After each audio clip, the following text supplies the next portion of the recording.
something and who needs to be remembered. More than 3 years later, we still tweet every day, featuring women from across the world, all time periods and all fields of endeavour. We tried to find a day which was important to each woman, rather than the day she was born or died. When she registered a patent, won an election, scooped a gold medal, or was convicted of a heinous crime.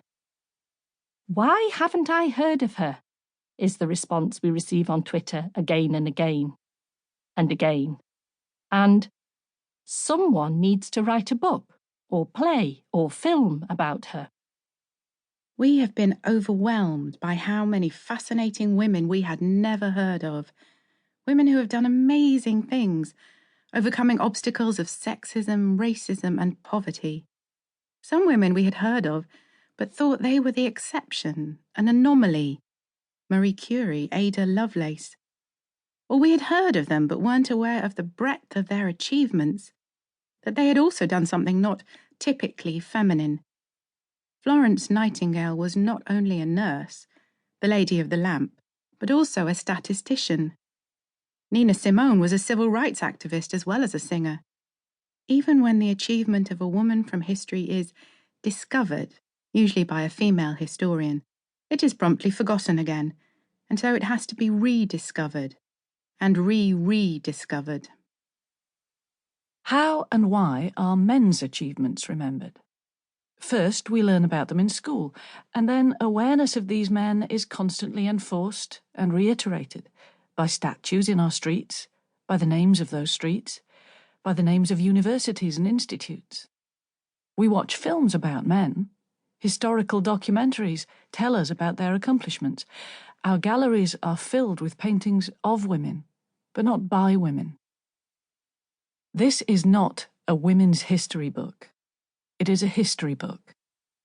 It was incredibly difficult for us to choose the 366 women or groups of women you will hear about in this audiobook. Another set of editors would have made entirely different choices. There are so many women who have made our world better, and sometimes worse, in so many ways. Here is our selection. We'll hand you over to our talented narrator Imogen to bring their histories to life. Enjoy. January. Something impelled this wanderlust. I would not be detained. Aloha Wonderwell. The language of history. Every history is a story of the past. Historians are products of their time, and each word is informed by the writer's own experience and background. In researching this book, we noticed how language used by historians sometimes excludes women entirely. When they are included or even celebrated, the words often belittle them. The classic example is the use of man to describe all humans. Lazy writers say, this is generic. Thoughtful writers acknowledge that this isn't good enough. Reading, when early man came to the Peak District, he settled the valley areas. We simply don't see women. If you doubt this, try it the other way around. When early woman came to the Peak District, she settled the valley areas. Here's another example.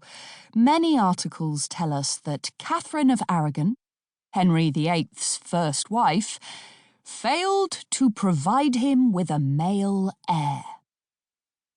A monarch in the 1530s would certainly want a son to secure the future of the dynasty.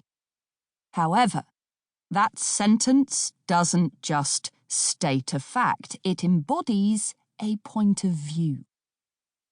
The Queen should have provided a son. In not doing so, she failed.